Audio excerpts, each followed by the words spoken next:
ಒಂದು ಕಷ್ಟ ಆದರೂ ಬರ್ತಾರೆ ಅಂತ ಹೇಳಿ ನಾವು ಚರ್ಚೆ ಮಾಡಿ ನಂತರ ಒಂದು ತಿಂಗಳ ನಂತರ ಈ ಕಾರ್ಯಕ್ರಮ ನಾವು ಹಮ್ಮಿಕೊಂಡಿದ್ದೀವಿ.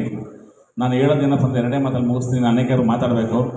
ಇದು ಒಂದೇ ಪಕ್ಷ ಅಂತಲ್ಲ, ನಾವು ಯಾವುದೇ ಒಂದು ನನಗೆ ಸಂಬಂಧ ಇಲ್ದಿರೋ ರಾಜ್ಯ ಇದ್ರೂ ನಾನು ಅದನ್ನು ಮಾಡ್ತೀನಿ. ಮುಂದಕ್ಕೆ ಕೆಂಗೇರಿಯಲ್ಲೂ ಆದಷ್ಟು ಬೇಗ ಒಂದು ಶಾಖೆಗಳು ನಡೀತಾ ಕಾರ್ಯಕ್ರಮ ನಾವು ಹಮ್ಮಿಕೊಂಡಿದ್ದೀವಿ. ಲಕ್ಷಗಳ ಗಮನ ತಂದಿದ್ದೀನಿ. ಅದನ್ನು ಆದಷ್ಟು ಬೇಗ ನಾವು ಮಾಡ್ತೀವಿ. ಇನ್ನು ಅನೇಕ ನಮ್ಮ ಸಂಘಟನೆಯಲ್ಲಿ ಮಹಿಳೆಯರು ಅವರಿಂದ ಮುಂದೆ ಬರ್ತಾರೆ. ಆಲ್ರೆಡಿ ತುಂಬ ಜನ ಮುಂದೆ ಬಂದಿದ್ದಾರೆ, ಇನ್ನು ಮುಂದೆ ಬರ್ತಾರೆ. ವೇದಿಕೆ ಮೇಲೆ ಯಾರು ಇವಾಗ ಮಾತಾಡಲ್ಲ ಅಂತ ಹೇಳ್ತಾರೋ, ಇನ್ನು ಮುಂದೆ ಅವರು ಹೆಚ್ಚಿನಾಗಿ ಮಾತಾಡೋವಂತೆ ಎಲ್ಲರೂ ಆಗ್ತಾರೆ ಅನ್ನೋ ಒಂದು ನಂಬಿಕೆ ನನಗಿದೆ. ನಮ್ಮ ಶಿವರಾಮಣ್ಣವರು ಅವರ ಒಂದು ಬಣ್ಣದಲ್ಲಿ ನಾವು ಇದ್ದೀವಿ ಅಂತಂದರೆ ನಾವು ಯಾವುದೇ ಥರದಲ್ಲೂ ಹಿಂದೆ ಸರಿಯುವಂಥ ಅವಶ್ಯಕತೆಯೇ ಇಲ್ಲ.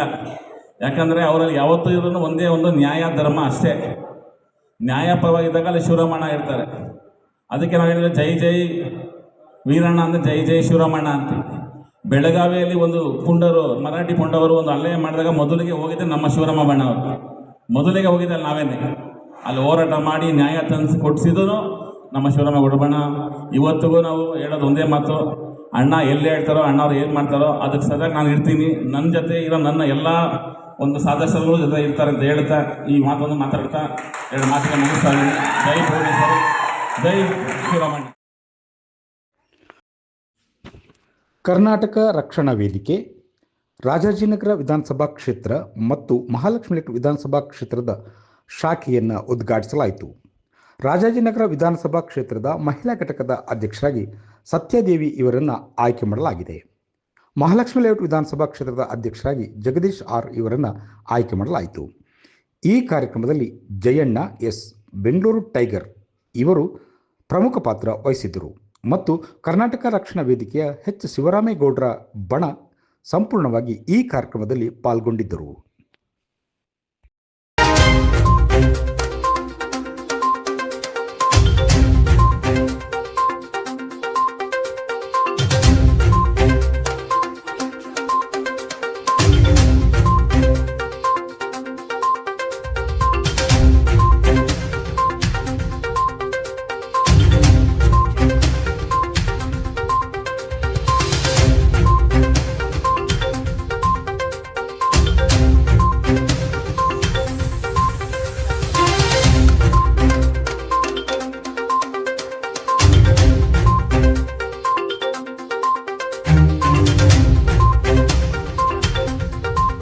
ನನ್ನ ನಮಸ್ಕಾರಗಳು.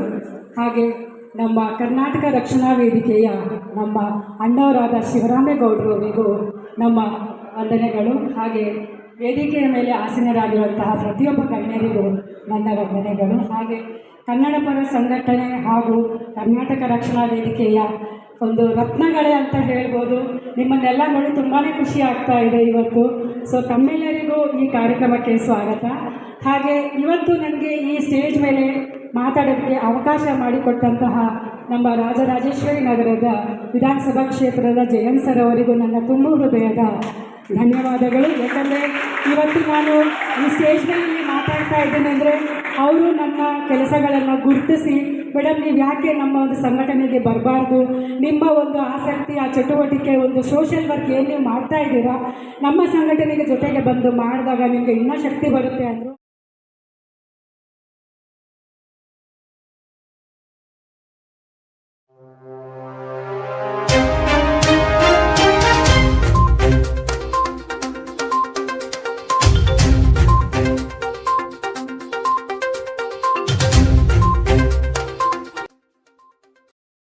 ಮಹಾಲಕ್ಷ್ಮಿ ಲೇಔಟ್ ವಿಧಾನಸಭಾ ಕ್ಷೇತ್ರದ ಅಧ್ಯಕ್ಷರನ್ನಾಗಿ ಅವರಿಗೆ ಒಂದು ಪದಗ್ರಹಣವನ್ನು ನೆರವೇರಿಸಿಕೊಡ್ತಾ ಇದ್ದಾರೆ. ಅವರಿಗೂ ಕೂಡ ಒಂದು ಜೋರಾದ ಚಪ್ಪಾಳೆಯ ಮೂಲಕ ನಮ್ಮೆಲ್ಲ ಕಾರ್ಯಕರ್ತರು ಹಾಗೂ ಎಲ್ಲ ಸ್ನೇಹಿತರಿಗೆ ನನ್ನ ನಮನಗಳು. ಹಾಗೆ ಬಂದಿರತಕ್ಕಂತಹ ಎಲ್ಲ ಸ್ನೇಹಿತರಿಗೆ ಹಾಗೂ ಕೆಲವು ಸಿನಿಮಾ ಆರ್ಟಿಸ್ಟ್ಗಳು ಬಂದಿದ್ದಾರೆ, ನಮ್ಮ ಸ್ನೇಹಿತರು ಬಂದಿದ್ದಾರೆ, ಆಮೇಲೆ ಎಲ್ಲ ಕನ್ನಡ ಹೋರಾಟಗಾರರಿದ್ದಾರೆ. ಎಲ್ಲರಿಗೂ ನನ್ನ ನಮನಗಳು. ನನಗೆ ಹಾಗಾಗಿ ಸ್ಟೇಜ್ ಮೇಲೆ ಜಾಸ್ತಿ ಮಾತಾಡೋದಕ್ಕೆ ಬರಲ್ಲ, ದಯವಿಟ್ಟು ಕ್ಷಮೆ ಇರಲಿ. ನಾನು ಮಹಾಲಕ್ಷ್ಮಿ ಲೇಔಟ್ ಅಧ್ಯಕ್ಷನಾಗಿ ಎಲ್ಲರನ್ನ ಆಯ್ಕೆ ಮಾಡಿದ್ದಾರೆ. ನಿಮ್ಮ ನಂಬಿಕೆಯನ್ನು ಉಳಿಸ್ಕೊಳ್ತೀನಿ. ಯಾವುದೇ ಕನ್ನಡದ ಪ್ರೋಗ್ರಾಮ್ ಆಗಿರ್ಬೋದು, ಇಲ್ಲ ಕನ್ನಡದ ಹೋರಾಟ ಆಗಿರ್ಬೋದು, ಅದಕ್ಕೆ ನಾನು ಬೆಂಬಲಿಸ್ತೀನಿ, ಜೊತೆಯಾಗಿ ನಿಲ್ತೀನಿ, ಒಂದು ಶಕ್ತಿಯಾಗಿ ನಿಲ್ತೀನಿ ಅಂತ ಹೇಳಿ ನಾನು ಮಾತುಗಳನ್ನ ಮುಗಿಸ್ತೀನಿ. ವಂದನೆಗಳು. ಜೈ ಕರ್ನಾಟಕ.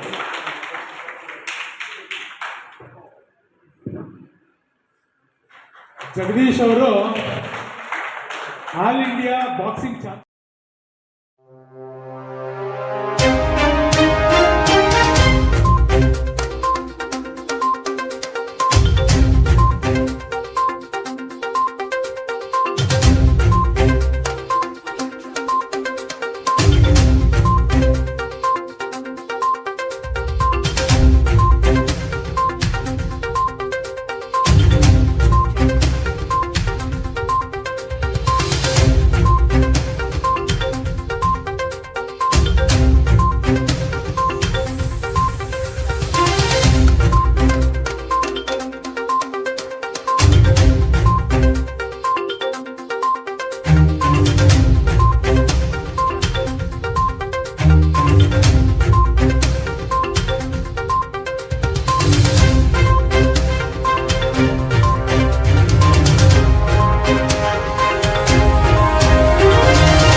ವ್ಯಕ್ತಿ ಅಂದರೆ ಅವ್ರ ಬಗ್ಗೆ ಇಂಥ ಸಮಯದಲ್ಲಿ ಅವ್ರನ್ನೆಲ್ಲ ನೆನೆಸಿದ್ರೆ ನಮ್ಮ ಹೋರಾಟಗಾರರಿಗೆ ಒಂದು ಶಕ್ತಿ ಬರುತ್ತೆ. ಅವ್ರ ಹೋರಾಟಗಳು ಯಾರು ನೋಡಿಲ್ಲ ಹೊಸಬ್ರು, ಅವ್ರ ಹೋರಾಟ ನಾವು ಇತಿಹಾಸದಲ್ಲಿ ನಾವು ಮಾಡೋಕ್ಕೂ ಆಗಲ್ಲ. ಅಂಥ ಪರಿಸ್ಥಿತಿ ಫಸ್ಟ್ ಅವ್ರಿಗೆ ಜ್ಞಾನ ಬಂದಾಗ ಏನಾಯ್ತು ಹೋರಾಟ ಅಂತ ಕೇಳೋ ವ್ಯಕ್ತಿ ಅವರು. ಆಸ್ಪತ್ರೆಯಲ್ಲಿ ಜ್ಞಾನ ಬಂದಕ್ಕೆ ಹೋರಾಟ ಏನಾಯ್ತು ಅಂತ ಕೇಳಿದವರು. ಏಕೆ ಅವ್ರನ್ನೆಲ್ಲ ಇದು ಅದು ಸೂಕ್ಷ್ಮ, ಅದು ಒಂದು ಸಣ್ಣ ಹೋರಾಟ. ಅದು ಅವರ ಬಗ್ಗೆ ನಾವು ಒಂದೊಂದು ನಮ್ಮ ಕರ್ನಾಟಕ ರಕ್ಷಣಾ ವೇದಿಕೆಯಲ್ಲಿ ಅತ್ಯಂತ ಹೆಚ್ಚು ದಯಮಾಡಿ ಒಂದು ಕಿರು ಸನ್ಮಾನವನ್ನು ಸ್ವೀಕರಿಸಬೇಕು. ಹಾಗೆ ನಮ್ಮ ಯುವ ಘಟಕದ ಅಧ್ಯಕ್ಷರಾದಂಥ ಪ್ರದೀಪ್ ರವರು ದಯಮಾಡಿ ವಿಜಯನಗರ ವಿಧಾನಸಭಾ ಕ್ಷೇತ್ರದ ಅಧ್ಯಕ್ಷರು.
ಶಿವರಾಮಣ್ಣ ಅವರು ಹಾಗೂ ಇಲ್ಲಿರೋದು ಎಲ್ಲ ನನ್ನ ಕರವೇ ಕುಟುಂಬಕ್ಕೂ ನನ್ನ ಮೊದಲಿಗೆ ಅಭಿನಂದನೆ ತಿಳಿಸ್ತೀನಿ.